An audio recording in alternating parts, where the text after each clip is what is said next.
You ready to get started? Sure. Yeah. I'm excited. Awesome. Me too. Yeah, man. All right. Here's my first question. Where did you grow up? All right. And what did you think you were going to do when you got older? So I grew up in Oklahoma, Okay. northern part of the state, cattle, and my dad was a home builder, carpenter, framer, cabinet maker. And then all my uncles were all masons. So 13 to 15 pushing a wheelbarrow full of cement and stocking and scaffolding with block and brick. And honestly, I thought I was just going to build homes. Oh, yeah. Be in construction, follow the family. And I actually did that to an extent, for a large part of my first career, as I call it, But yeah, we that kind of evolved into set dressing and prop making in the movie industry, timber framing, sets, and trained some of the guys that was on Lord of the Rings. And wait, so how did that transition? Like, what? So you were doing, and what's funny, my dad does masonry too. That's I grew up with a dad that laid brick. Oh God, so, yeah. But yeah, so how did you? So I know that is hard work. That is really hard work. Oh man, I hated it. That's the whole reason I went into the game industry, not jumping ahead, but yeah, at 40, my body was like, enough,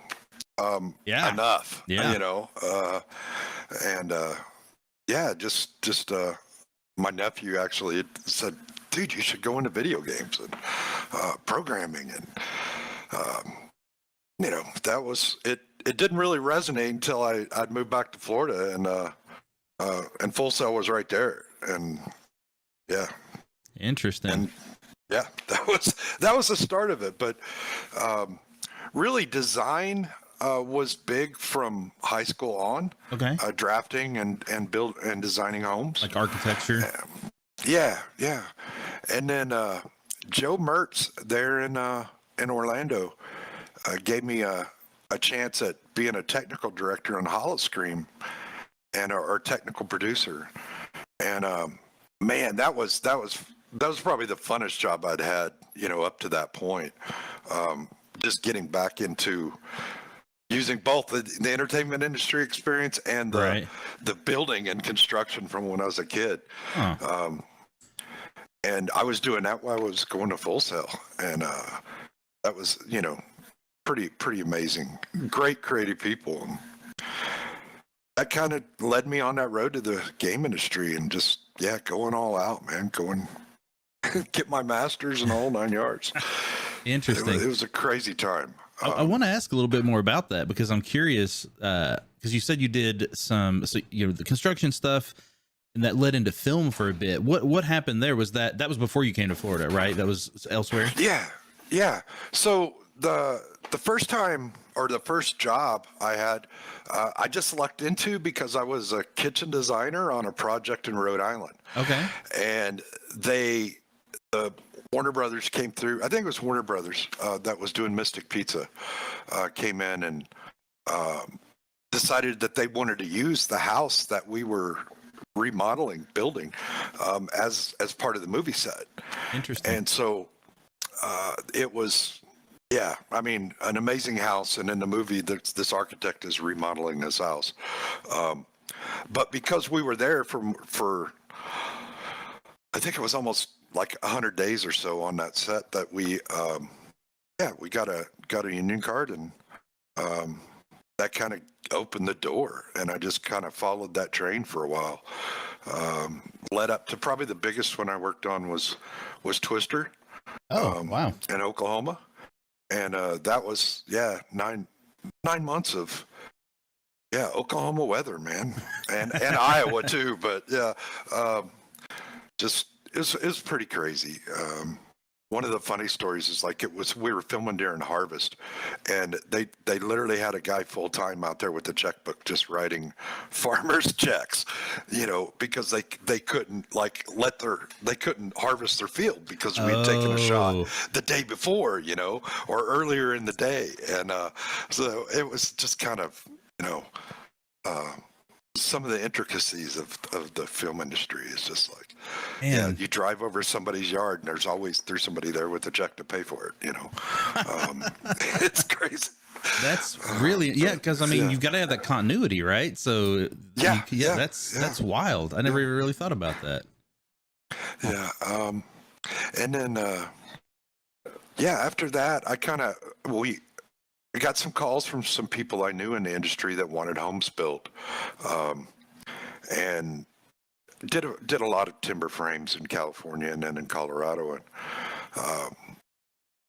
that was kind of led me to that point where I did the South Park guy's house in Steamboat, Matt Parker and Trey Parker and Matt Stone, and we recovered these big old like 16-inch timbers out of the Salt Lake, bridge trestles, and made timber frame for this big ski lodge that they have there in Steamboat. And after working with that stuff, my back was screaming every night, and it was just like, I'm getting too old to do this anymore, Yeah. It was just the pain, and in your elbows and your wrists. You're rolling these huge timbers, cutting joinery on the ends of them and stuff. So, it took a toll, and I'd always had this inclination of like, I loved working with AutoCAD. I loved working with like Revit back then, and then got into Blender and was doing like models of some of the projects I was working on in 3D, and it just kind of translated into, okay, I started building little towns and things, and then not to call you out, man, but I was playing some Red Faction, and I remember always complaining about the physics. Like there was one mode in Guerrilla where you had to take out the supports of the building to get it to destroy itself, and the whole building would be standing by two pylons or something, and I was just like, that's not how it works, man. And so my wife, my wife and friends at the time that were all like, you should be designing them, you should be, and it planted a seed, right? And it was always my go-to to detox, to just once I got home from work, and just kind of chill with the game. I mean, I can't remember a time when games were part of my life. I remember my grandparents catching them on Christmas Eve playing Pong on the brand new, TV, because the little Intellivision thing came with a free Magnavox, and it always brought me peace and happiness, and it was kind of like, man, that's what I want to do for people, and just have an effect. And so what I'd learned in the real world, trying to convey that into the virtual world. And early on, I thought I was going to be a level designer, or like, when I say early on, I mean like 40, 41, in this industry, early on in this industry. So I had a really good knack for it, and I love the lighting and special effects and things. And before I go into Full Sail, my perception was that a game designer actually was in the engine and was creating all these things. And then after learning a little bit more about the industry, it's like, man, every one of those is a niche. Every one of those is a discipline. And I think the hardest part about the industry is figuring out where you fit in. Yeah.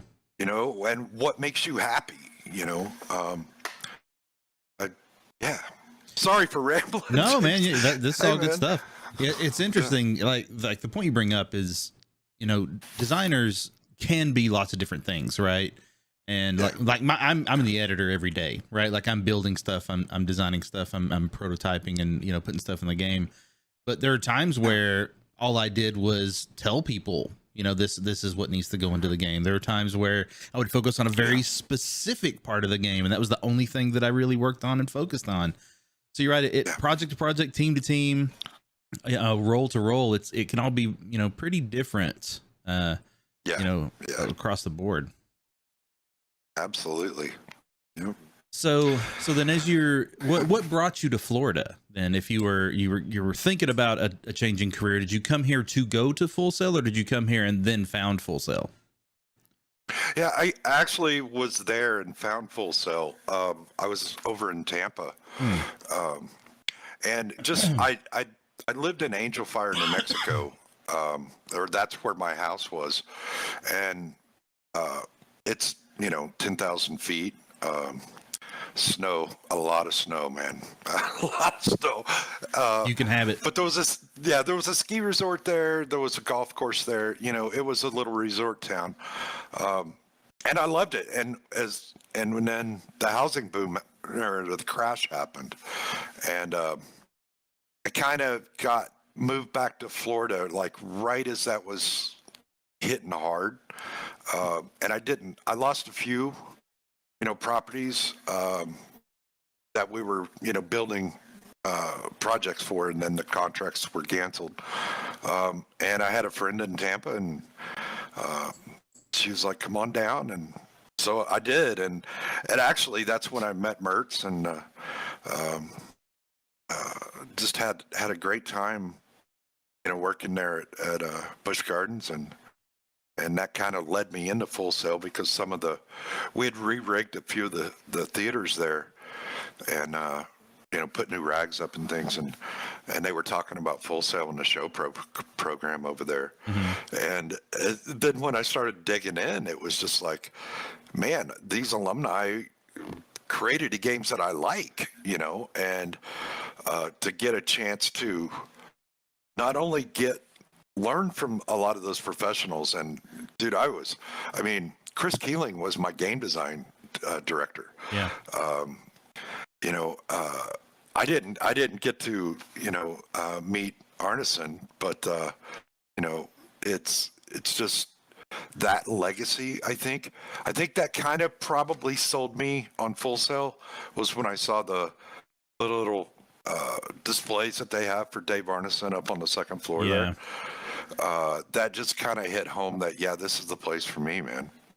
That's cool. Because I played D&D, I played TSR games, the War Pacific and all those board games back then, and it was it just felt home. And then so I did the bachelor's online from Tampa, but was like over there every few weeks on campus. And you did game design bachelor's? Yeah. Okay. Yeah. And I got invited to work on Plunder, which was a educational game by staff and students there at Full Sail back then. And that was with Chris Keeling and Robin Coleman and a bunch of others, that worked on that. That's some great leadership. I learned a lot about design from them, and was very... I know I submitted a design doc early on, and Robin came back with this document that just blew my mind. Very clear, concise, but went so much deeper than I had at that point in my career knew, Yep. And where those borders are constraints are, and what you need to you don't want to overstep, but you need to be clear and concise, and they need to know what you're trying to convey, but without telling them how to go about doing it. Yeah. It's kind of like stay in your lane, but, and even now, because I have such a technical background, a lot of times I'm like, dude, we're professionals, man. They got it, it's pretty cool.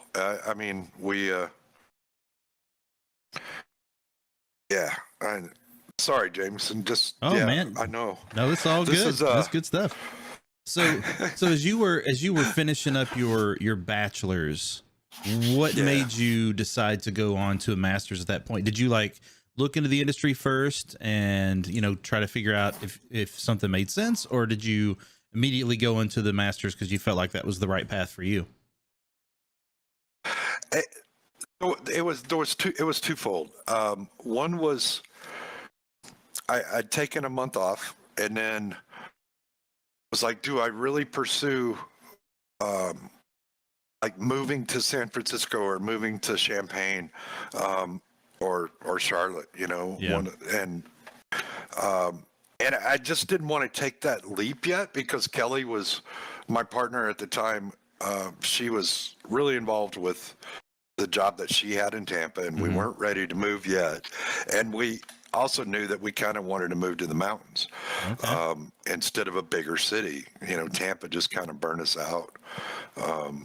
You know, and so, but the other reason was that two of my instructors from the bachelor's, actually three, were going through the Masters. And if I was to jump in on that month, I would be going through with them.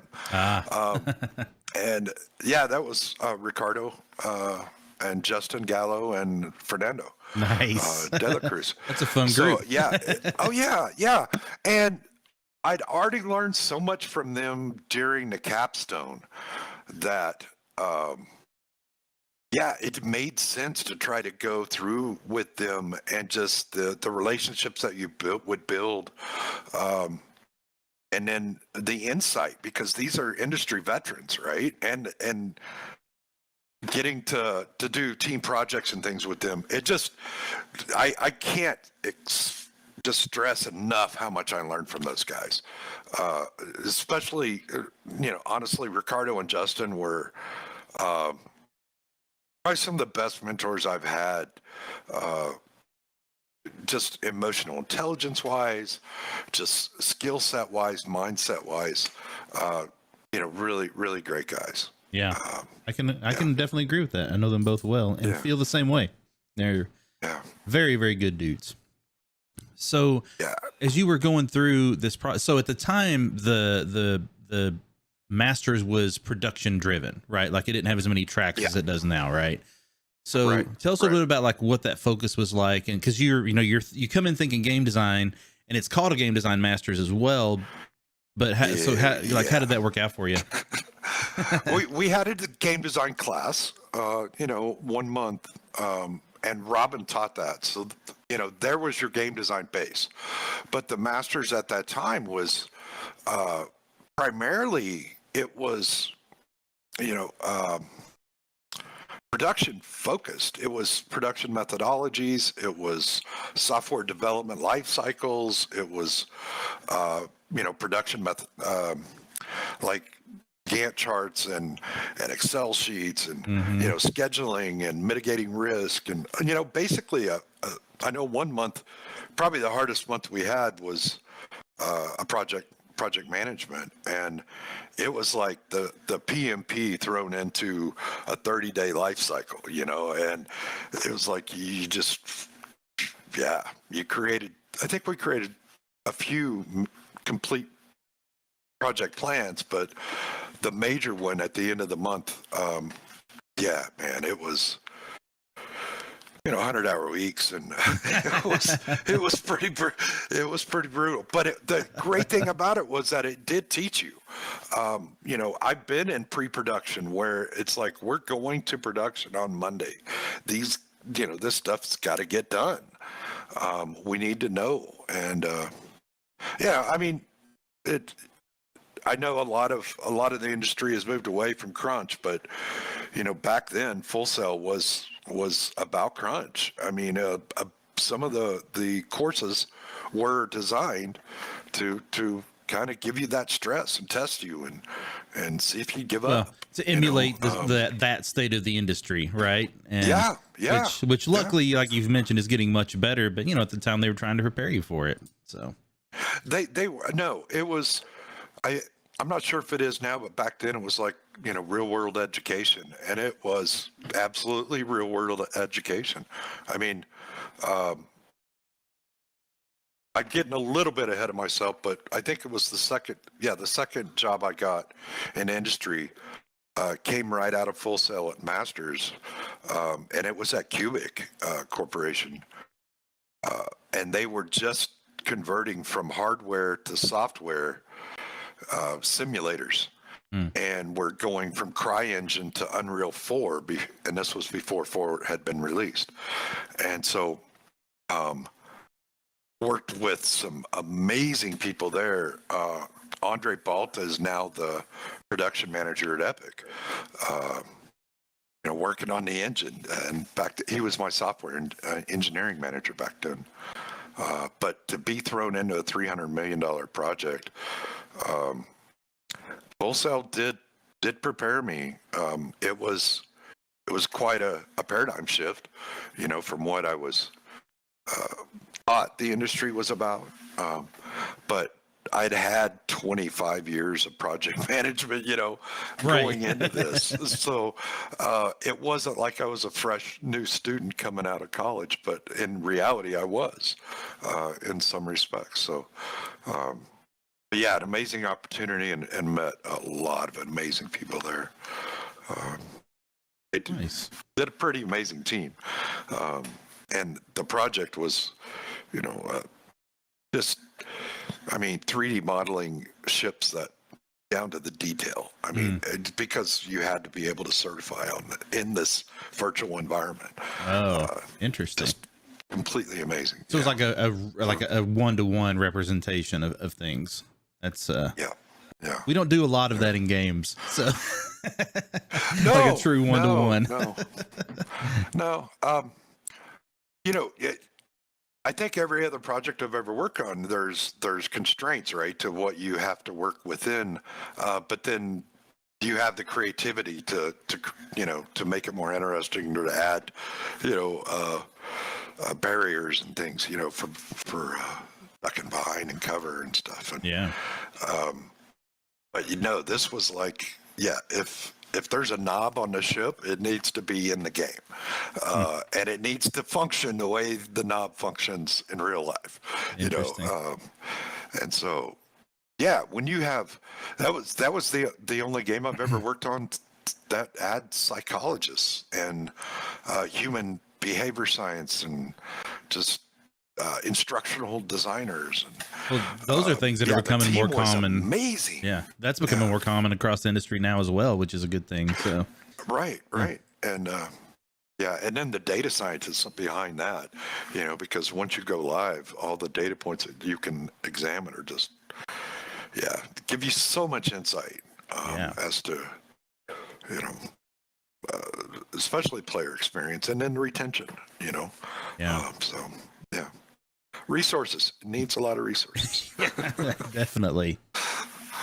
So as you were finishing up your time in the Masters, your initial desire was design. Your this part of the education is more production.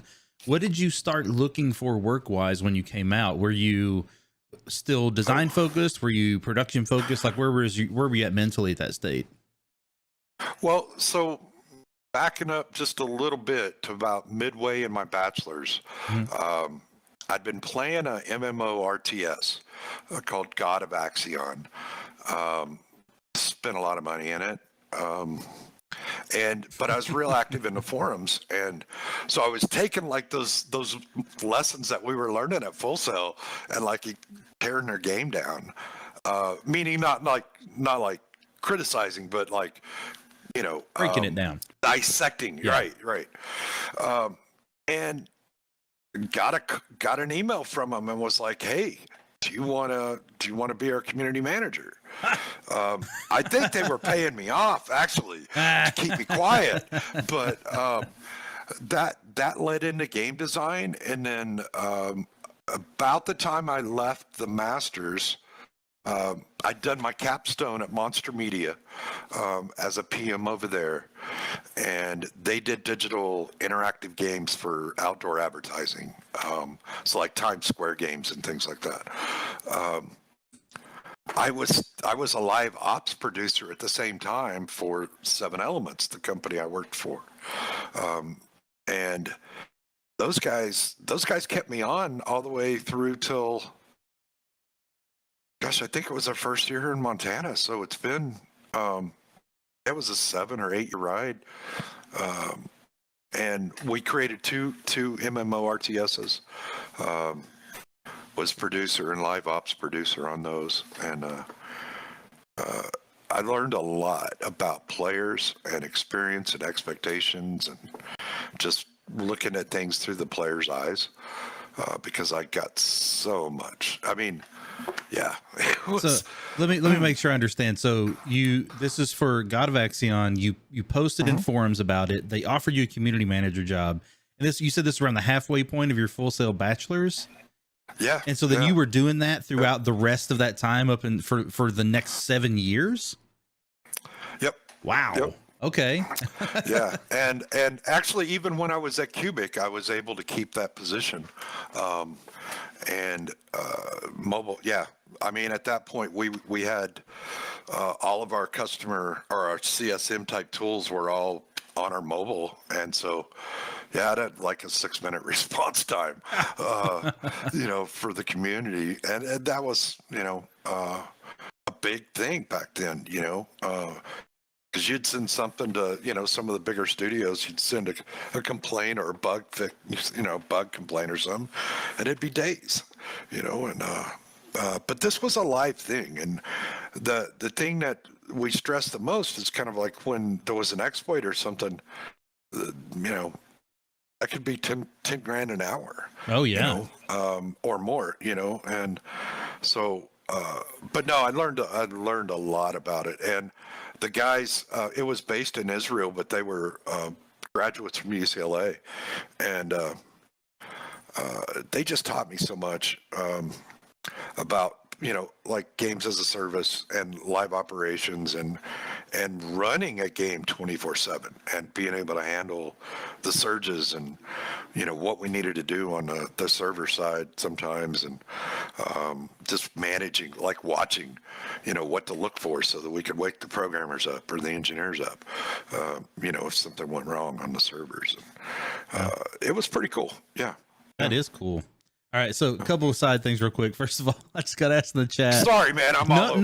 No, Yeah. dude, you are totally fine. Yeah. Like I said though, we're gonna bounce around a lot. We're gonna go wherever this goes. There's nothing to worry about. But I just got asked what I'm drinking, and so for those that want to know, it is not chocolate milk. It is a cold brew with cream. So, but we have actually have a specific question in the chat for you, which is, what is the difference between a project manager and a producer? I know what my answer is. Well, in my, I would say from my experience, it just depends on the studio. Some of them call them project managers, but you're doing the producer role, and at other studios, you're, because I'm from the construction industry, project manager or project management, certification or whatever, that's kind of what we follow. I mean, we do schedules, we do risk management, we do, breakout schedules and work breakdown tasks, you name it. Capacity plans, and, I think it's the same as far as the duties, right? Your roles. I don't know. What do you think, Jameson? Well, I mean, in my experience, if you have one or the other, like if you only have one or the other, the roles are pretty similar, right? The places that have both, it tends to be project managers are the ones who are in charge of the schedule and the time, and the producers are in charge of the quality of the game, right? So the separation there is usually the producer is like, hey, we're looking to make this better. And then you as a designer, developer, everything, you're trying to figure out how to make that better, while the project manager is helping you decide, do you have the time to do that? If we don't have the time to do that, where do we make the changes in order to get the time to do that?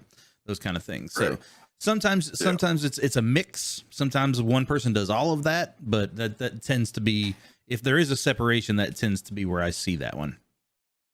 Gotcha. Yeah, no, I agree. I mean, some studios, as far as quality, is completely on the creative director. And, that's kind of a line there, right? Between, so if that's the case, then production doesn't really go into the creative side. But it all depends on the studios, man. Yeah, it definitely does. And we have a problem in this industry with common terms, common roles, like, and even like we talked before, game designer could mean so many different things. Like it's you know, it's different everywhere, but we usually find some commonality, right? Where it's like, okay, here's what I did. What is the role there? And that's why interviewing is really important. You've got to ask about the role too.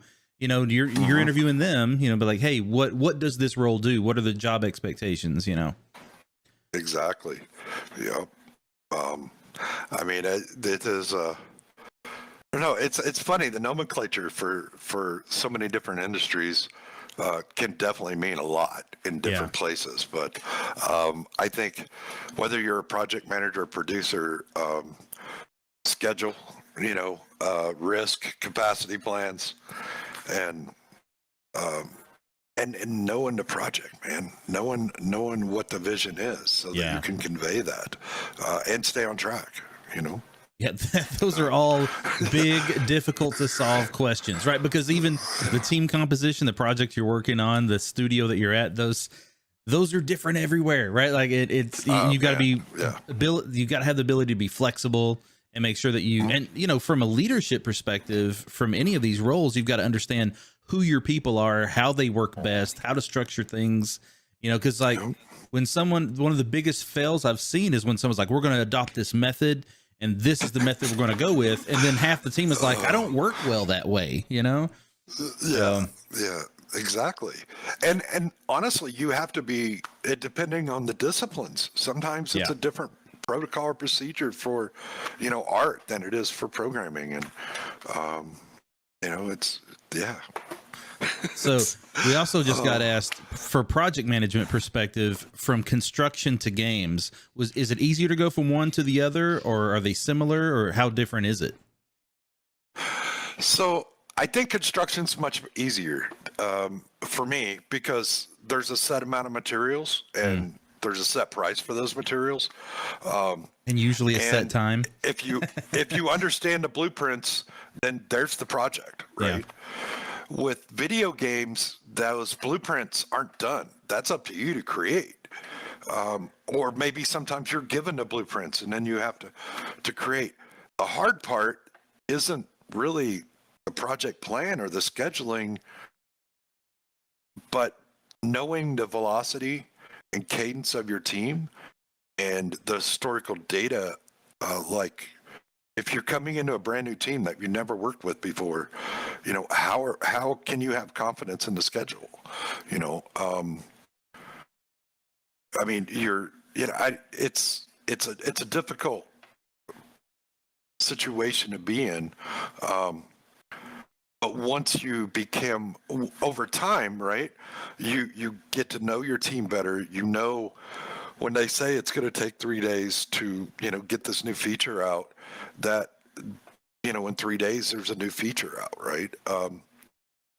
It doesn't roll into 7 or 8 or 10 or, you know, and then blow the whole schedule. Yeah.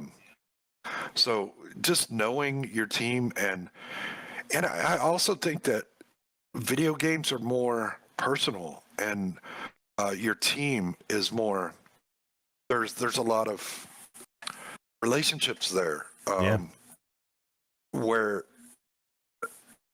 it's easy to motivate, but it's also easy. I mean, 2.5-year projects, it's real easy to lose focus. It's real easy to lose morale. Yeah. And you have to keep that up for your team. And so that's part of a producer's job, right? A construction project manager, it's like, did you want your check on Friday? Then get your ass out there in the rain and work.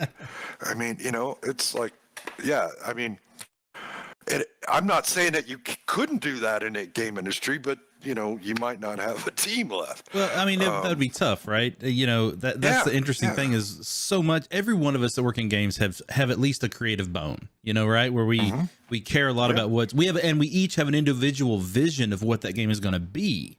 Right. And those aren't always exactly the same. Right. I'd say we probably got like in a very well led, creatively developed scenario. Still, I bet you're like 70 to 80% as far as like, you know, 2 years out, what everybody thinks this thing is going to be. You know what I mean? So like Yeah. best case scenario. So, so there's a whole lot there of like, we're still evolving as it goes, and individual ideas and contributions are shaping and molding the overall direction, even at an individual level. So it's this big kind of amalgamous thing that's moving toward a result. And I think a lot of us are surprised at the end what it ends up actually being after a long development cycle. Oh yeah, absolutely. I mean, I guess that's really the line, right? Is construction project management is solidified. It's, you know what you're building when you start. Yeah. And video game production, or being a producer, it's fluid. And it's constantly changing and evolving and iterating on, and that's what makes them good, right? That's what makes them fun and playable. And I think is the collaboration of the entire team, and feedback, and listening to those early players, those early testers, and just and making that connection, with your target audience. For me, that's what's been good. So. That's good. We've got another interesting question in the chat, and this is I definitely want to hear your thoughts on this, because I feel like project management and oversight type things are probably the things that were most difficult to deal with during the pandemic, right? Because the ability to have that oversight and that continual oversight is limited. So right. Was there how was your ability to do your job impacted during the pandemic? And do you have any tips or tricks that you'd recommend for people that are doing that now and maybe even struggling a bit? Yeah, so it's been unique. I think that my team, the last 2.5 years, has been very. They've been pretty solid.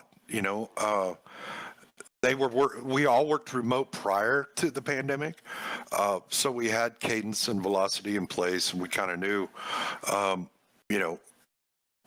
how long things would take. What we didn't know is, because we're such a small team, we had no redundancies. And so we had a couple of people go down, with COVID, and recover, but even the recovery kind of, had some effect. And so, it's just, I don't know how you can plan for this. I mean, I would say if you could afford the redundancies, great. But in indie, it's difficult, right? You find a small team that you can work with, and you have a lot of constraints that you have to work around. And we did well the last 2 years. It's just, I think the biggest thing, Jameson, is just trusting your team, and and really, if you've built those relationships with them, you can see the signals, when things start to fall off, right? And if you're doing weekly meetings or every daily meetings with some of your leads or your team, you just got to stay, I think, more in tune, because you're working remote, you're very isolated, and it's easy to feel like you're not part of a team, or you're being ignored, or your voice isn't being heard. As a producer, especially in a remote environment, you really just need to stay attuned to what's going on in the team, and I think it's your role to know where the team is at any time when the VP or somebody calls and wants a status report. Lately it's been a client, board of directors, that kind of stuff that you just I get those calls at 6 a.m. And I need to know where I'm at. So you gotta, and when you're promising, especially for deliverables, or sprint planning and things, just I think it's really important to do those retrospectives and get your feedback from your team, and and then go into a new sprint with taking that knowledge and all those things that you've learned in the previous and bringing it forward. I mean, if you're brand new to the industry, and you're put in that position, I think the best is to rely on those people that are your leads. rely on your management, Yeah. So I don't know. Did that answer your question? Yeah, no, it does. It's Yeah. interesting. One of the things that I find fascinating about the last couple of years for us that are in game development is we were able to work more the way that we want to work and the way that we work better, right? So for me, as someone who, like, if it traditionally before it was, hey, you're going to be in the office these hours, these are things you're going to do, you need to work extra to get X done, whatever, right? But Right. now it's more of like, hey, I'm someone who I need little breaks in between things that I do, right? So, and because I'm in control of my schedule and my daily schedule, right, I can be like, hey, you know what? I've got this hour meeting here. I need 15 minutes to decompress after that, another 15 to kind of gather my thoughts about what we talked about. So I need a half-hour break here to do that thing and make sure that I absorb the information, can take my notes, whatever I need to do before I'm mentally ready for something else, right? And and it can't even be, some people excel in this whole, like, leave me alone, let me be heads down, do my thing. So I mean, so it has to be there's two sides to this, right? Where there's one, how does someone help track and be ready with all these answers, but also it's a great opportunity to enable and really learn about how someone works best and be that person for them so that they you help enable them to work the way that they're going to be more productive overall. Yeah, I agree 100%, man. It's you guys were talking about love language a couple of episodes ago, and how that related to running a team, and it just kind of hit me. It was like, because that's what we're talking about, right? Is when you give your team your freedom to work the way they work best, can actually be part of that motivation. That it's I don't know. For me, it's great because, man, I remember the office jobs, and it was like you're so committed and you're so focused. Once you walk in the door, there's no, like, back then there wasn't like you had to go do things, right, to keep the household afloat. Like you had to go pay bills or you had to go get insurance or whatever. And you couldn't do those things, right? I mean, at least not 8 to 5. And now it's just kind of like, dude, I'm always available 24/7 to these guys on the team. But we communicate well during the day, and they don't need to reach out. Right. I mean, if a server goes down or, they can't get onto the partner account on Microsoft or something, that's, they'll wake me up for that stuff. But no, it's like, to me, that's the way I work best, because I'm like, I do get burnt. And a lot of times, I mean, my days start at 3 a.m. and then I'm about 6, 7 o'clock, I go across the street, get a mocha, come back over, work a few more hours, and then like go work on the bike out in the shed or something.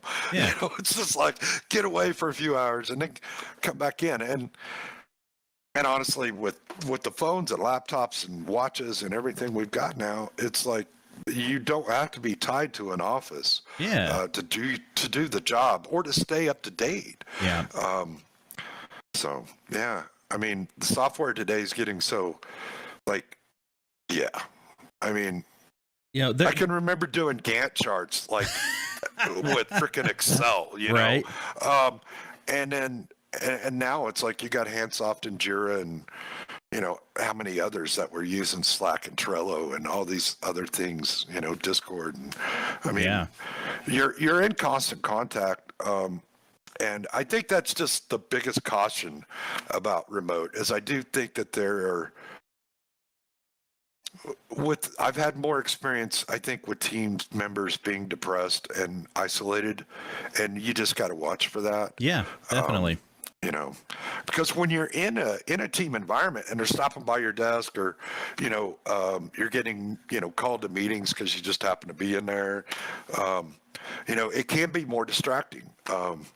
So I do think that remote can be more productive, but at the same time you miss that water cooler, right? You miss that interaction with people. I wouldn't say I'm missing it, Bob. So here, well, so let me throw another perspective at you, right? So like I agree with everything you just said, 100%. But a couple things I've had in mind recently is like when we first started the pandemic, everybody was afraid, are my people going to be productive? Are they going to be able to do, have the efficiency that they had before? Am I going to be able to manage, track, all that kind of stuff? And one, I think the pandemic has taught us you need to just trust your people more, right? Like micromanaging is not necessary. And it have a tracking mentality more than a managing mentality, and I think that's working much better now. And hopefully it's something that people are going to understand going forward, is a much better way just to kind of overall structure your project. But the other thing is, I always believed, and now I wholeheartedly to believe that a happy employee is way more productive. Okay. So if I'm able to do the things that I need to do in the time that I want, and I can take the breaks when I need, that kind of stuff, even if I'm giving you 80% of my time, right? Like let's say that I'm 20% less time productive than I was before. I bet, and I've seen it myself, and I've seen it across the board. I bet the production that I give you is at least what I gave you before. Yeah, and probably at a higher quality. Yeah. Exactly. Yeah. It's amazing what just like simple things like I have my dogs around me all day, right? That makes me a happier person. That makes me, like it helps calm me. It's just there's no way that we go back to the way we were before overall as a society. It's just not gonna happen. Yeah, I hope not. I mean, I definitely, because I've been remote for so long and I looked at those types of jobs. I mean, I'm seeing 4 or 5 times the jobs that were remote before. There's some studios that never even entertained the idea, absolutely hated remote, and now they're remote. I think you have to be, and it was kind of naive for studios to think that they didn't have to. Yeah, because the creative pool that it opens up to you by allowing remote work is just phenomenal, man. And I've worked with some great artists from the Philippines and from Brazil this year that just blew my mind. Yeah. And we, I pay the same rate as I would here. Yeah. And so they're just the quality of work and the time they spend, and it's amazing. And I think because indie, we have already been doing this for quite a while, and now the big studios are actually starting to come in, and I think I lost 7 people off my team in the last 2.5 years to bigger studios. It's understandable. And I was paying them good money. So, but it's honestly, it's just it's the attraction of AAA, man. I mean, I've had it my whole career. Yeah. That's the one peak I haven't crossed yet, but there's still time. Don't worry. There's still time. Yeah. I'm going to come to Insomniac. Yeah, there you go. All right. So I want to ask this question before we get too far away from it from the chat. So Rush Darling says, I currently work in construction, so it's been interesting hearing about your journey. And with the likes of Unreal slowly permeating the construction space, do you ever take your skills back to that arena? Like, do you ever have any kind of like going back into that area at all? It's funny. My nephew is in Florida, and he graduated as an architect or urban planner, and he's been using Unreal. And I have not. ArchViz is like, I would love to, because I know processes. So it's easy to design, and it's easy to know where things go and to be real meticulous with it. But man, I mean, games are too fun. I mean, I can do that anywhere. I think ArchViz would be great in bigger areas where there's bigger developers or like multi-million-dollar homes and or projects, because then they have the budget to pay you to do those things, and especially getting into VR where the client can walk through their home before it's built, or investors can walk through a skyscraper before they break ground. That is changing the game for sure. I bet. And there's a huge demand for it. I mean, you can look on any of the job boards out there, and there's people looking. So, no, I definitely a great field. And the other one's automotive, man. I mean, what they're doing with Unreal is pretty crazy, So, a lot of prospects out there for this industry to make those changes, affect other industries. It used to, it was the movie business affecting us, right? Right. Well, Unreal is affecting the movie business now, right? So right. Yeah. No, it is pretty amazing. I mean, on Twister, we worked with Industrial Light Magic, and what they did on that, film, and now to see that same thing being done like in Unreal, and looking really good, and it's just like, wow, it's coming full circle. I'll be working on there's so many Unreal similarities, right? Like I would tell people, you need to learn Unreal. Like if you're interested in entertainment, games, movies, whatever, learn Unreal. Because at the very least, you're going to pick up enough skills and abilities that'll translate over to whatever engine is being used anywhere in games or whatever. And it also, Unreal is just a fantastic, fully functional, engine and system. It's just unbelievable that it's free. Yeah. Right. Like anyone can use it. I know. Yeah. I think throughout I've used Unreal early on.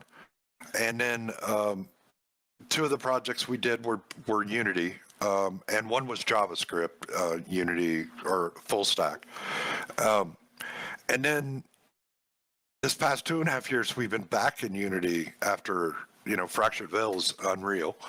And so this was it was a learning experience again. And honestly, I love Unreal.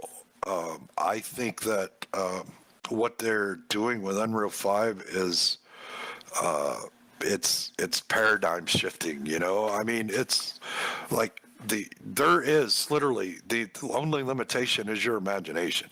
Yeah. Because you can do whatever you want in that engine, and it's pretty crazy. You've got it. And also that specialty is in high demand. Oh yeah. I mean, the Unity developers all day long out there, but Unreal good ones are few and far between. Yeah. That aren't working for a AAA studio. Yeah, it's wild when you think about what Unreal offers, right? First of all, but then also the resources they have behind it. So, and they continue to support it. They want to make it the best thing that's out there, right? And they're continually trying to do so. And they've got plenty of resources to do it. So it's just mind blowing to me what they're offering. And they've figured out a really good business model for doing it, right? Like anyone can make something, and then once you start making money, they take a cut of it, right? Like what else can you ask for? Yeah, I agree. It is. There's just been some amazing stuff come out of Unreal, and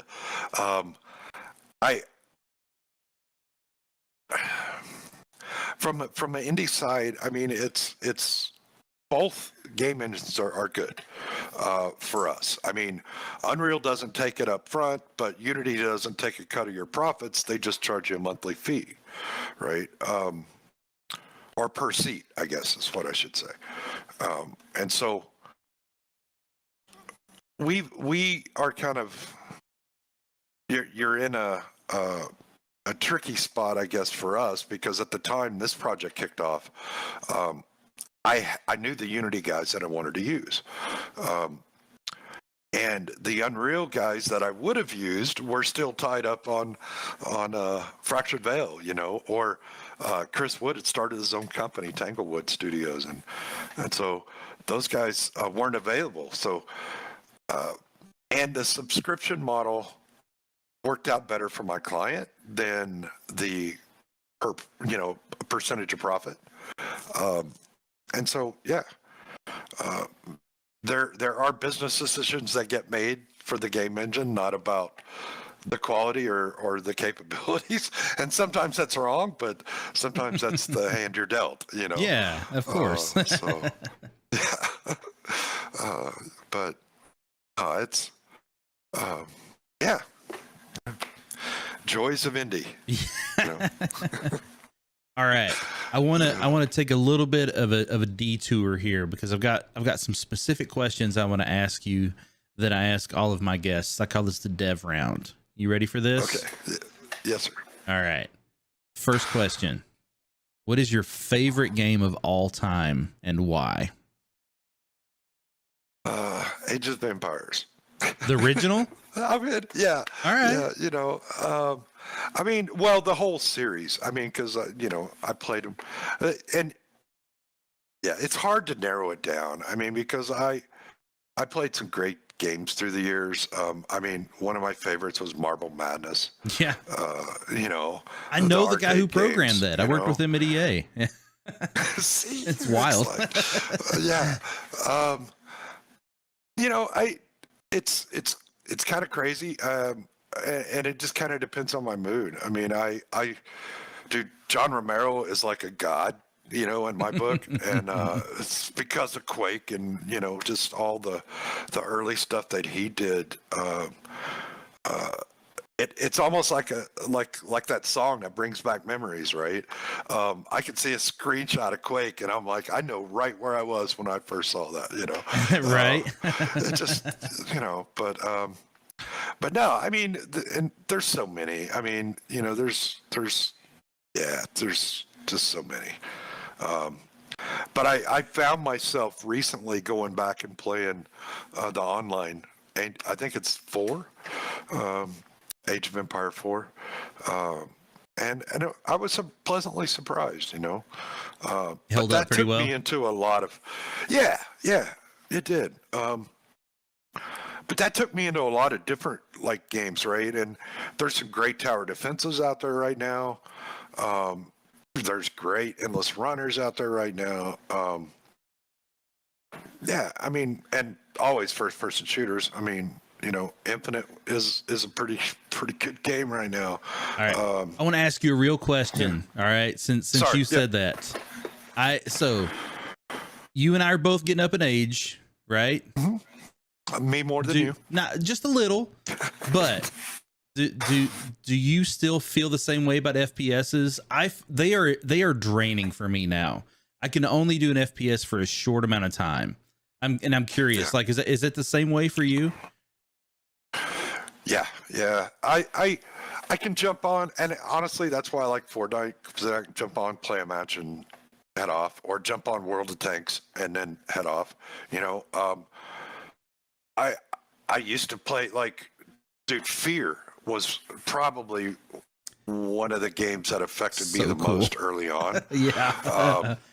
And just the audio was so spine tingling and hair raising that it blew my mind. Yeah. I mean, and playing it in a dark room is I thought it was a first person shooter, and I jumped on, and it's like, holy shit, I'm scared. The hair's standing up on my arms, I don't know if I could sit down and play Fear all the way through like I did back then. Right. It is, and I've tried Destiny, and I played the first season, I think, all the way through, and I played a little bit of the second, but it just kind of got boring. For me personally, there was better games out there. But something like the Ghost of, I can't even say it. Ghost of Tsushima? Yeah. I can watch you play it, but I sit down, man, and it's 15, 20 minutes. I'm ready to get up and go do something, but I still go back to it and still play it. But yeah, 20, 30 minute windows about, yeah. That's something I'm finding about myself in general, is I've got a 45 minute to an hour at a time window for any game anymore. Like I can't just sit and play something forever, except unless I'm doing my 24-hour stream. That's the only time that I literally sit and play something for longer than an hour or so. Yeah, and dude, I don't know how you did that for 24 hours, man. I've watched it for 3 years now, and I'm just like, yeah, man. I can promise you it is not easy, first of all, but I literally, I wouldn't do it if it wasn't like helping kids. You know what I mean? Like, right. No, I got you, man. It reminds me of Susan Gold and Game Jam. And, just 20 or 72 hour, they're full sell, and just like you're just burning at both ends by Sunday night, or Sunday afternoon. For the game jams. Yeah. Yeah. And you doing that for 24 hours straight. The other night, our dog was sick, and I pulled a 36 hour, because he was up all night. And I looked at Kelly and was like, I'm too old for this shit, man. I say that so often. I can't do it anymore, man. I can't stay up like that, Yeah. But I gotta tell you, it's the 24-hour stream is really hard. Like it's really tough. And then I have to have like 2 days afterwards where I'm like, the second day I'm doing nothing. And then the day after that, I got to go take it easy. So yeah. Detox from the detox. Right. Yeah, exactly. Yeah. No, it's a great cause though, man. And thank you, Jameson, for doing that. I appreciate that. I support you because I know I couldn't sit up for 24 hours doing it myself. So. The nice thing about it though is even though it's 24 hours, I usually have people who are like West Coast late night people, or even like in London, so there's always people in the chat, that help keep me, awake and help, that kind of thing. So that's super helpful. That's definitely helpful. I don't know. That's awesome. Yeah. All right. Next question. And this one is, I love this question because the answer could be so many things. When did you first feel like you had made it in game development? Oh man. Yeah, probably. Well, honestly, to me, it was launching an Xbox title. Yeah. That was, but I still have that imposter syndrome, man. It's like, am I really in the game industry? Dude, here? I still think that. Don't worry. It's like, it's so unreal. I've gotten some pretty nice like bonuses from clients through the years. I got that set of samurai swords behind me Nice. 1 year, and I got a Maserati this past year, Christmas. Yeah. That was dropped. That was just amazing stuff, man. And it validates what you're doing, right? But at the same time, it's when I grow up, I want to be Will Fitzgerald. Okay. I want to work those AAA games. That's funny. And the funny thing is one of my classmates in bachelor's is Stan. And he worked on. He went straight out of school to San Francisco and worked on World of Tanks, and for wargaming, and then went to Volition, I think. And I think now he's at Lost Boys. Yeah. He's actually going to be back on the show. Wow, I think this month, like next month or something. I need to talk to him actually. Yeah. No, just it's funny. Full Sail is there's just so many great creative minds there, and you never know when you're gonna, be working with one, or recommending a job for one, or calling them in and trying to steal them from another studio. Yeah, no, I hear that. I've done that a few times, but it's funny. Just, like the definition of I made it for me is the moment that I felt like if I lost a job, I wouldn't have trouble getting another one.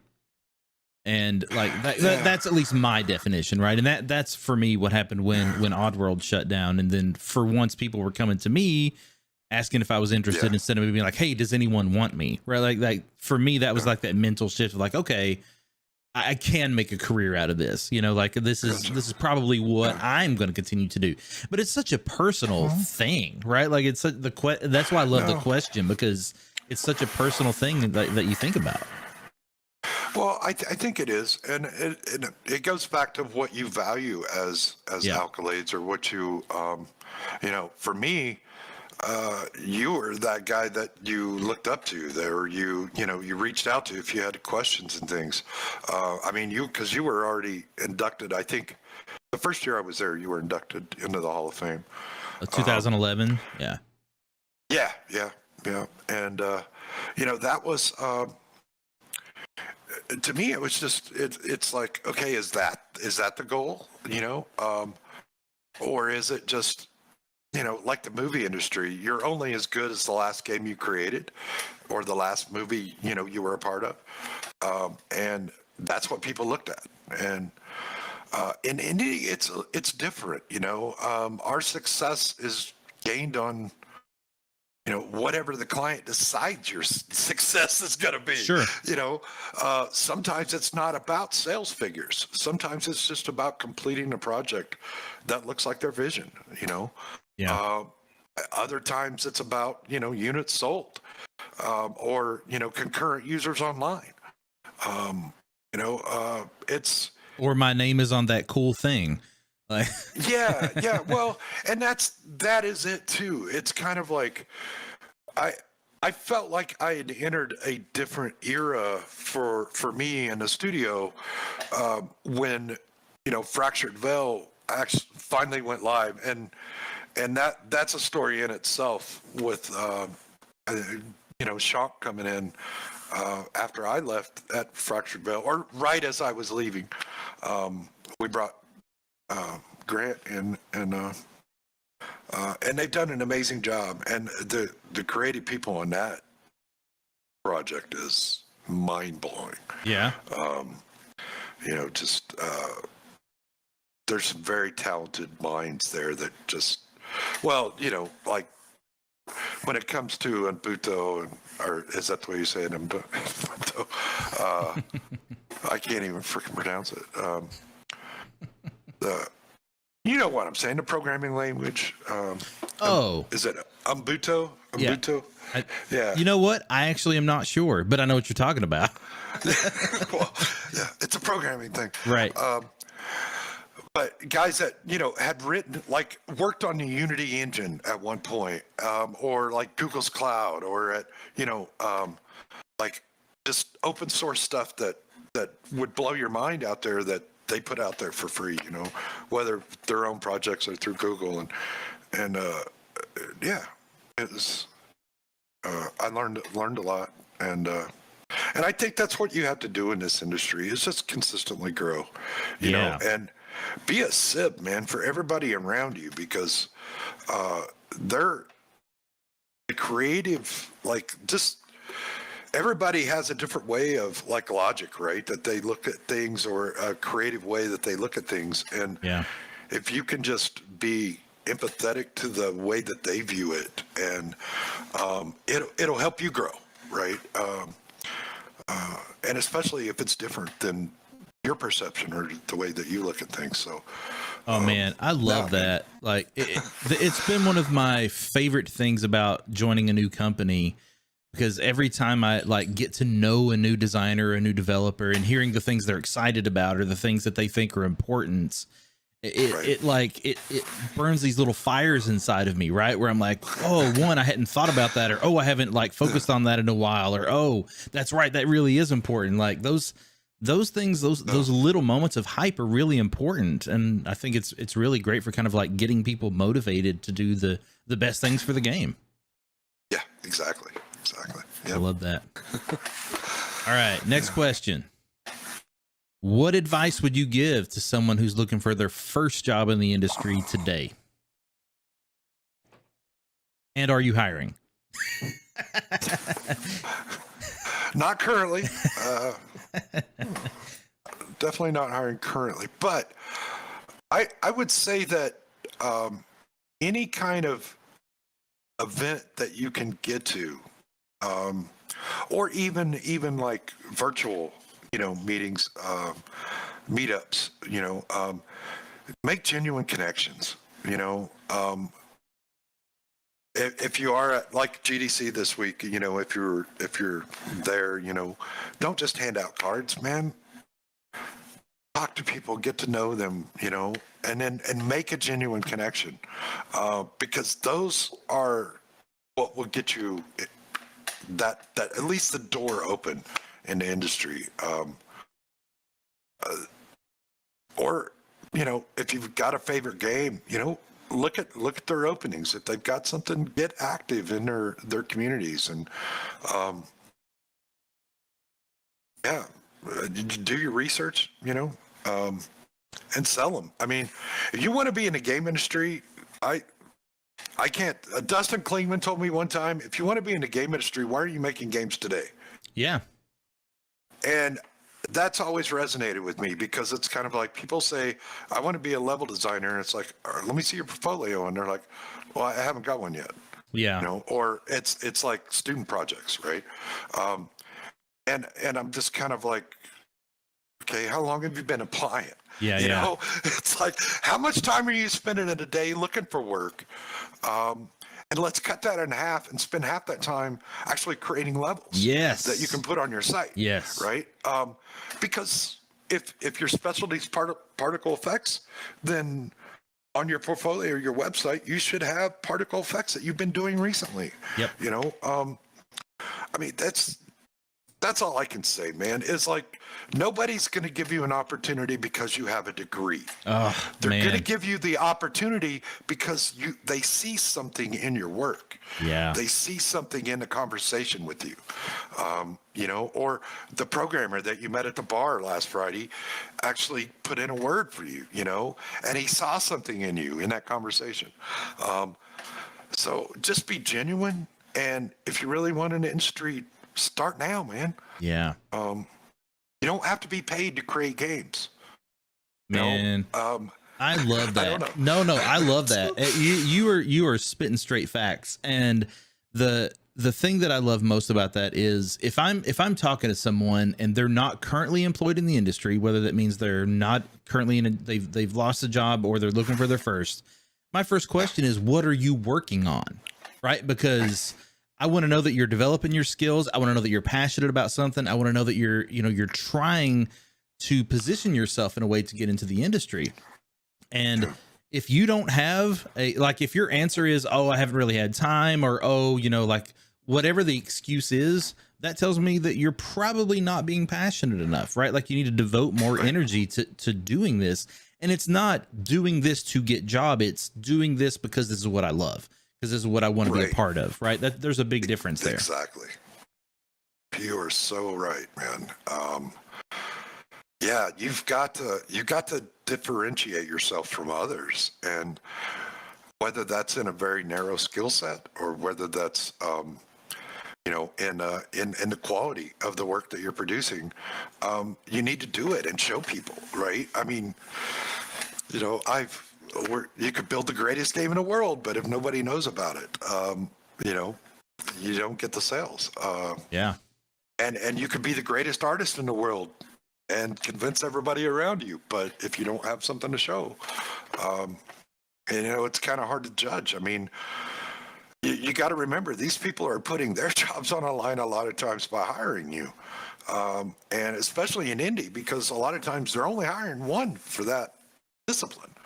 And so, you got to show something, that proves that you're a good bet, that you're, and that you're going to be cohesive and work with the team. And when you have a team of professionals already, you have to be even sometimes a little more cautious about who you bring in, as far as their level of experience, or at least their passion, right? Yeah. Because nothing will kill a team better than bringing in somebody who's not up to par, with the other talent. Yeah. Or on the same, levels. or even just, if they're abrasive or something like that. So, yeah. We got an interesting clarifying question in the chat, and this is so we're talking about displaying your skills, right? Doing something to show that you're passionate or whatever. But if you're a project manager or producer, how do you do that? How do you show that you are developing your skills, that you're passionate about games? Like it's easy for, a developer to go in, like, here's the thing I'm building, here's the thing that I'm demonstrating, prototyping, whatever. If you're a team-led person, how do you show that when you're not actively working in the industry?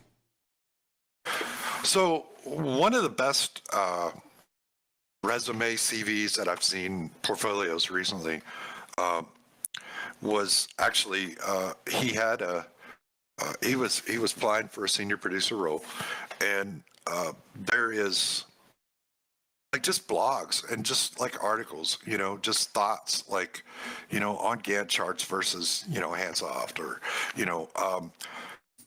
so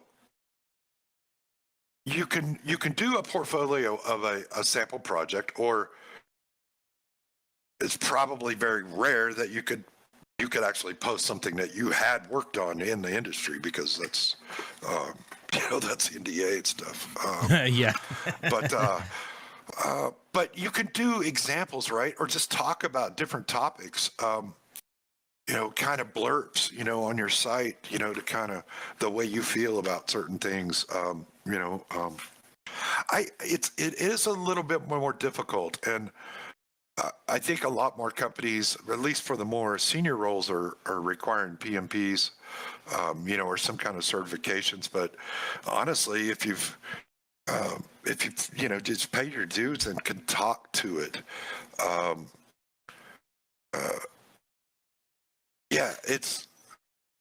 it hasn't been an issue for me, but I don't know. I mean, what do you think, Jameson? How do you show your skills, man? Dude, all right. This is a really good question, and that's why I wanted to ask you. I know. I'm like, and I think the best thing that comes to mind for me is we have things out there like game jams and student projects, right? Yes. There's an opportunity to, especially if you have a university, if you're like a Full Sail grad, there's probably an opportunity to kind of jump in and be like, hey, I want to assist in whatever projects are happening. I can be, I think there's things that you can jump into and be like, hey, let me assist, let me do something in my own free time that will help people, but also give me something else to show, right?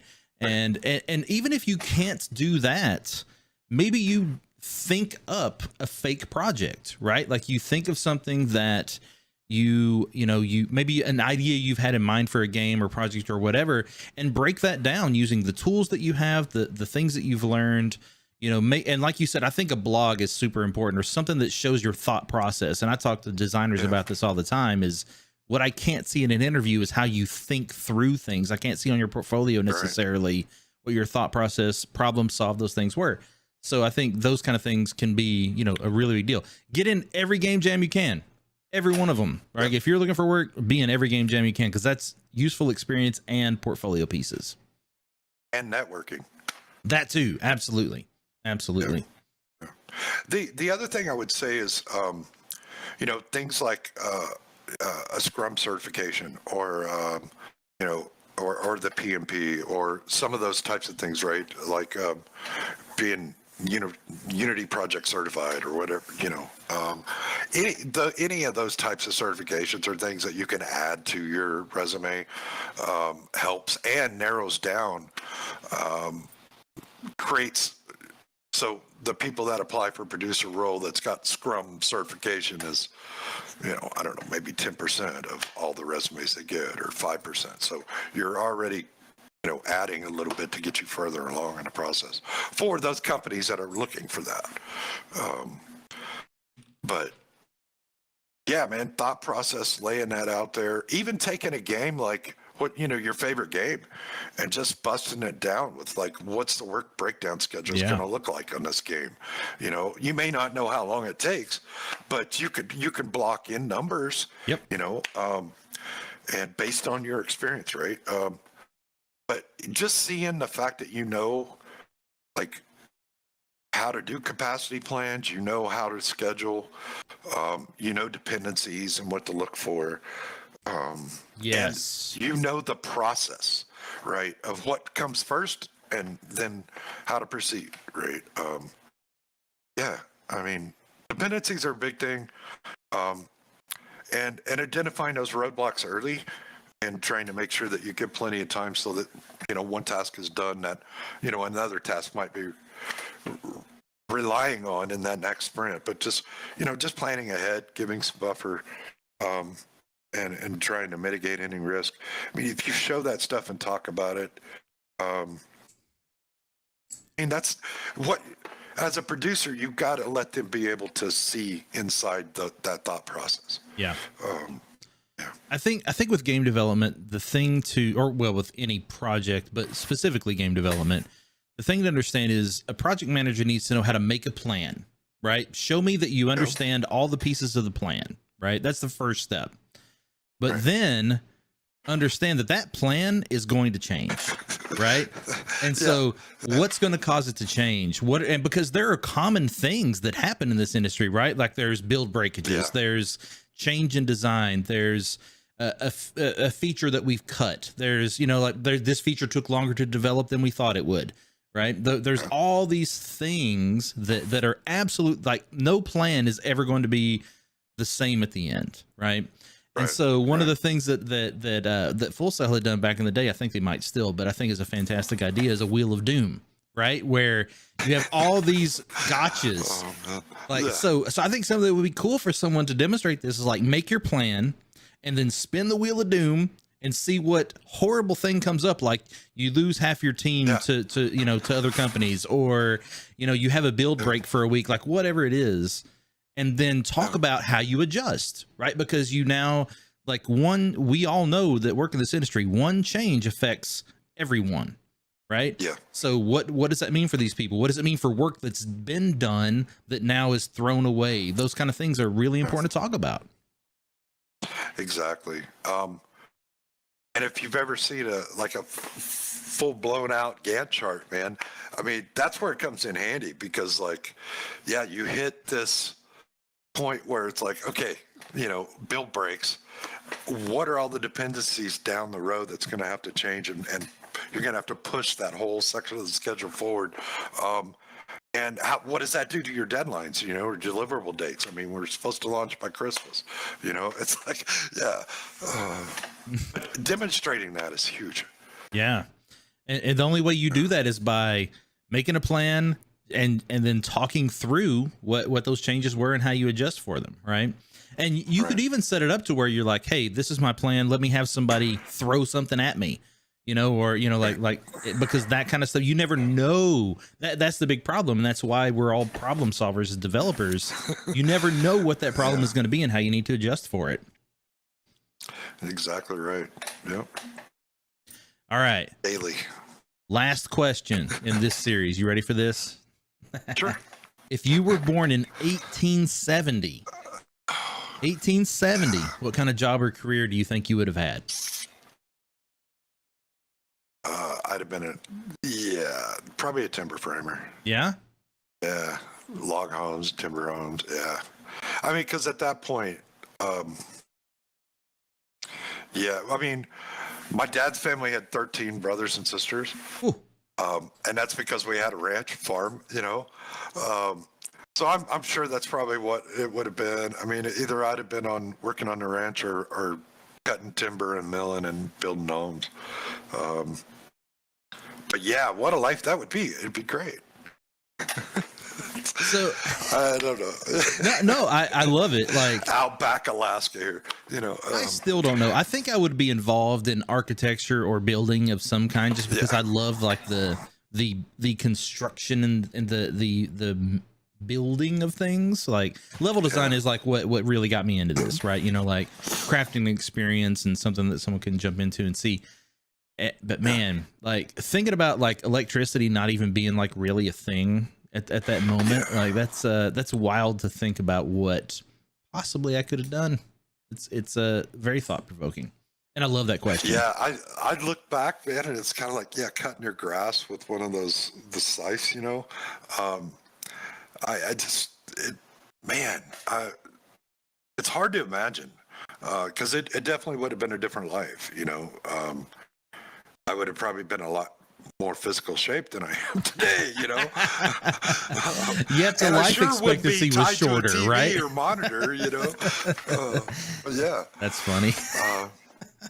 Well, and it's kind of like occasionally like if I'm out in East Glacier in the winter, sometimes we'll lose, you know, we'll lose power and we'll lose internet out there. And that's why we built the studio here in Cutbank. But it was nice. And the days that we were completely out of internet out there, were like, what do we do now? You know, and then we end up getting all this stuff done outside that we'd been putting off. And it's just, yeah, it's, I don't know, 1870 though, man, that'd have been tough. Yeah. Yeah. Watching that, 1800 series, Sheridan series. I think it's 18. Oh, the Paramount 18, Plus show? Yeah, 18, and it's somewhere in 1800. 1880 or something. Yeah, yeah. I'm hearing good things about that. Time, man. Oh, it's a great series. That and Yellowstone too. But I'm a little partial because that's where I live. So, yeah. 1883. Yeah. That's what it's called. Yeah. 1883. That's funny. I need to watch that show because that actually would kind of help me frame my mind around what life was like at this point. You know. Yeah, it was a rough time, man, and they were you know, going from like the East Coast to Oregon, you know, during that time, and you know, there's gold rushes going on all over the place, and the Klondike was kicking off about then. I mean, yeah. If I probably wouldn't have been, I don't know. I'd have probably thought I was a gold miner or was going to try gold mining and then died like on the summit or something, you know, frostbite. Who knows? You know, I think it's important to understand what kind of person you are, right? Because I am not a go for broke type person. I would not have been a like, I'm going to risk it all for the hope of gold. Like that's not my mentality, right? Like I would have been much more of like, what is the more realistic thing for me to do that I feel like I could do well at? Yeah. So it's interesting because there's a lot of options, you know? Oh yeah. I joke about the gold mining, but it's kind of like I would have probably been right there with you and probably stayed on the family farm and just, you know, stayed around the homestead. I mean, I think my sister and I were the only two out of close to 300 kids in the family, you know, like kids, uncles, aunts, grandkids, great grandkids that left like that area. Yeah. You know, and I think there's 5 generations there now, or were, you know, growing up. And so, you had big families because you couldn't hire employees, you know, so free labor. Yeah, that's right. You can exploit family, right? Like, yeah, well, yeah.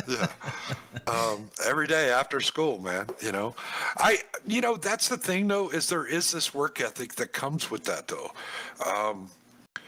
You know, like that Midwestern, just like you're up early, you're walking fence line or riding fence line, you're taking care of, you know, animals and then going to school and then working after school. And then, you know, it was, I did not like it at the time, but I wouldn't be who I am today without it, you know? So. Yeah. All right. So we've only got about 20 minutes left. And there's a couple things I want to touch on. We've barely touched into your career, so we're gonna have to have you come back on to go deeper into some of this stuff. But I'm curious about one thing, and I'd like to get your perspective on this, because if I remember right, we talked about this when you were in school, because you had a fear of your age and how you were going to be accepted by the industry, right? Right. So talk to me a little bit about, like, as you were, you know, finishing up your degree, entering the industry, or even your first few years in, or even now, like how has that impacted? Like was there an issue there? Well, so I think part of it is that you're expected to be in senior roles. Yeah. You know, at this time in my life, right? And had I jumped into game design right out, or in my 20s, that's where I'd be. So I think there was this little bit of confusion, early on, as like, here I am, 41, doing community management. But you advance very quickly, in the studio once they, it's kind of like, it was either you or, I don't know. One of the talks that I went to, one of the guys were like, dude, it doesn't matter if you're pushing a broom. Get in the door, get to work for the studio, and then you can go from there, If you're doing QA, great, if they want to bring you in as a junior producer or a junior artist, your foot's in the door at that point, and then you're going to create all these relationships. So take the opportunity when it arises, and get that, that first exposure to the industry.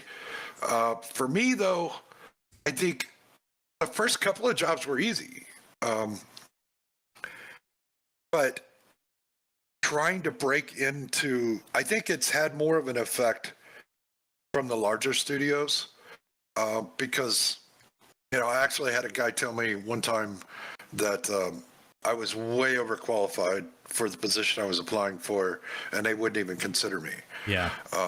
And I want to say it was it was a producer role, and I was only out of school for maybe 3 years, and so, but they're looking at the breadth of my experience from the movie industry as well. And he's like, yeah, I can't even afford you, and I think that plays into it a little bit. But I will say there is a thing out there, but if it affects me, you're never going to know because of the liability. So, it's all up here in your head anyway, right? So, I mean, how many people's been ghosted, and right, from a recruiter or from a HR, and is it because you're not qualified, or is it because you're too old, or is it because you've got red hair? I don't know, and they won't tell you. So when they ask if it's prevalent, you can say your perception of what happened, but you never really know. That part's interesting. Like, that happens to everyone, right? The ghosting, I put in my resume, had some talks, and then all of a sudden nothing, whatever. That happens across the board, right? So it definitely happens outside of ageism, sexism, racism, like all those things. So, but when it happens, we as individuals have to wonder, right? Like, is it because of the thing that I perceive about myself? It probably isn't, but at least hopefully it isn't. But I think we can get better in some of those ways. But I will say, like, I think what you're describing can be an issue, right? Because when you're hiring for a lower entry-ish level position, and you're interviewing someone that seems like they have, more experience overall, more world experience, whatever that is, you fear as a hiring person that someone's not going to want to be in that role very long. And that's where that overqualified part comes from. It's like, I want someone to be in this role for 1 to 2 years at least, but I feel like you're going to come in and immediately want to move up. And I think that's a first of all, a problem in perception, and hopefully, it is hopefully something I think is becoming less of an issue, because the industry overall has so many different types of people in it now. Yeah. Oh, and I've got friends that were studio directors that are now like programmers, or senior programmers, because that was the job they actually loved. Right. That's where I'm at right now. Rode the roller coaster, and so a lot of times I just feel like if you're a good fit for the studio, that you'll get the job. I mean, lately especially, and the more in the industry you start to read these descriptions, and it's kind of like, this reads like my resume, there's nothing that they're asking that I haven't done, and yet you're just not a good fit. And so Yeah, don't ever get discouraged by it, man, because it's like, it's like finding your wife. You have to. It's not going to be the first person, that you Odds are, like, right? Yeah, odds are, right? well, I mean, I you think just have to work at it, and honestly, you're going to spend more time at that studio than you are with your wife. So, Yeah. Well, you also bring up or another your interesting husband or point, whatever. right? I think as an employee and a developer, you also early in your career don't know what kind of place you really need to be working with, right? Because like the thing you're learning what's important to you, you're learning what you're really good at, you're learning what your skills are. And I think like the further you get in your career, the more you're able to like understand what a company is offering, how they're structured, and that it's going to work for you. Early on, you're going to make some mistakes, Right. but I still say that first job is the most important one. You got to do what you got to do to get it, and it's probably not going to be the dream job. It's probably going to be something maybe that you even want to do or see yourself doing long term. That's okay. Get in there and get that experience. Exactly. Yeah. I know a lot of studios have like a pathway forward, right? Yep. And production is generally a little more curtailed than say a QA track would be, because then you could go programming, you could go design, you could go art, in production, your production, and you can move out of that. Don't get me wrong, and you can cross back and forth, but it's best just to figure out, what it is that makes you happy. Yeah. What do you enjoy doing every day, and then try to specialize in that. And I through my career twice I've seen somebody so passionate in their interviews and in the way they present themselves that the company created positions for them.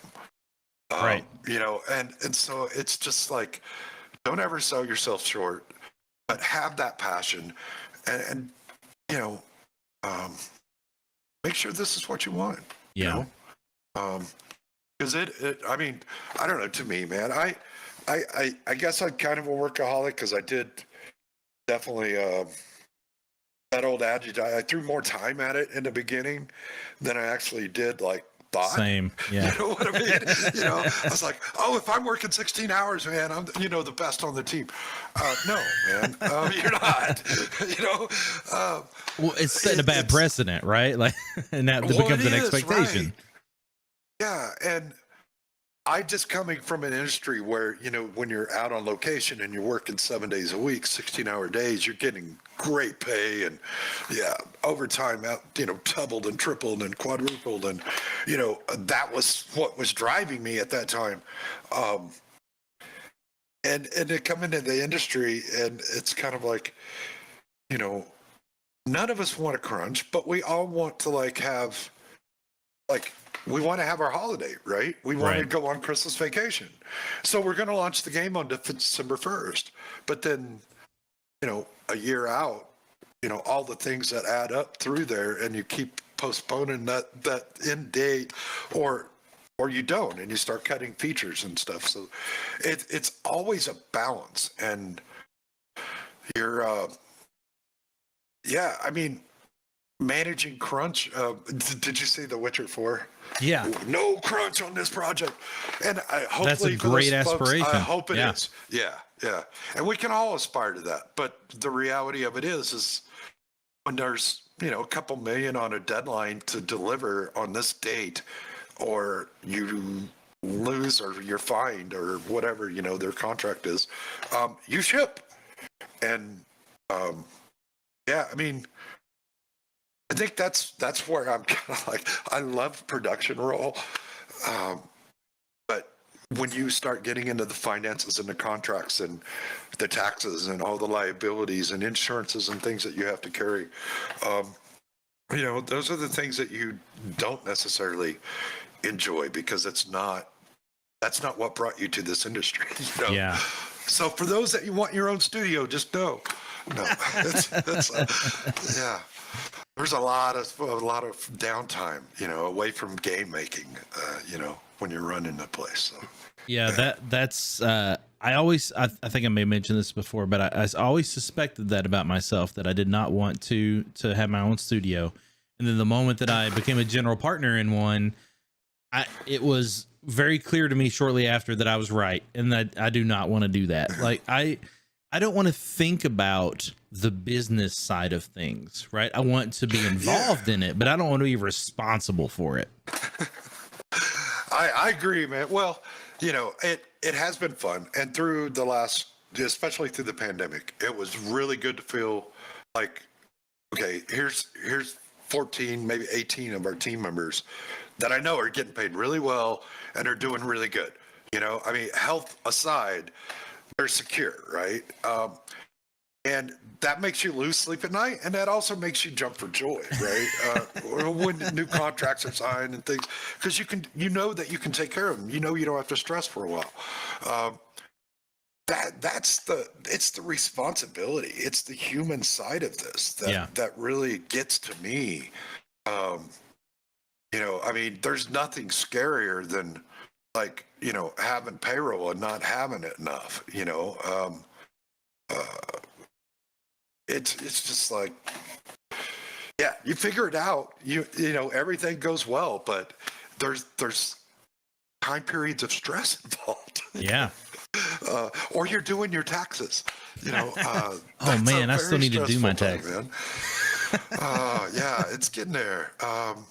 But and then having international employees and the whole gambit. And then I didn't realize they were going to go so crazy on crypto, and now I've got some of that stuff to deal with, and oh boy, implications, man. I mean, yeah.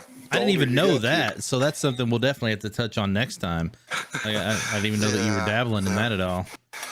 I have my own opinions. I jumped into stocks and cryptos and a few projects over the last year, and I think we've got some upcoming things that I can't share yet. But All right, cool. So we have come up on time. It went by way too fast. No, dude, no, this has been absolutely fantastic. So that's why I love this format so much. Literally, it's just us having a conversation, and we all get to learn more about you, which is great. You've had some amazing insight, and there's plenty more for us to cover. So you and I will talk about another time for you to come back on. Yeah. That's going to be great. Sure. But is there anything, any last bit that you want to let us know about before we end for the evening? No, I mean, I'm available, guys, if you need to, especially if you're trying to launch on Xbox or something like that, man, shoot me an email or, what's the best way for people to get in touch with you? Brett at toolshed.games. All right, there you go. Yeah. Excellent. And we'll put that link in the show notes when we get this up on the podcast as well. Yeah. Yeah, but just really don't give up on your dream, man, and don't wait for a job offer to start making games. I mean, that's the biggest thing, especially for students or someone wanting to break in. You got to show your passion, and really just having a completed scene in a game means that, as a game designer, that you've thought things through. Putting a cigarette in an ashtray or cobwebs in the corner. I mean, those are things that stand out, right? Putting a little bit of fog on your lighting, so that you get just that ambient effect. I mean, things like that really show that you have a creative process, right? And that you've taken the time, to create something without being paid to do it. I don't know. For me, those are the things that I look for. Once you've been in the industry, then unfortunately, you kind of look at the projects that you've last worked on, and base it off of, okay, is that the quality that we're trying to make in this project, and do they fit in, with the aesthetics and the thought process, and, So I love it. Yeah. That's great. All right, man. I'm going to jump off here, say my goodbyes. All right, like I said, we'll talk about some more time for you to come back on and join us again, because we barely touched on your projects. So we definitely got to do that. So, but thank you. I really appreciate it. And man, thank you guys. Yeah. Jameson, I mean, it was an honor for me to be here. You know, yeah, you are. I've aspired to even have half the achievements that you have in the industry. Yeah. Please, Come on, I man. appreciate that. No, I appreciate that. I mean, my wife played The Simpsons, man. I mean, come on, you know. That's good to know. I like that. Yeah. All right, man. Well, I'm going to jump off, say my goodbyes, and I will talk to you soon. Thanks again, buddy. All right. Take care.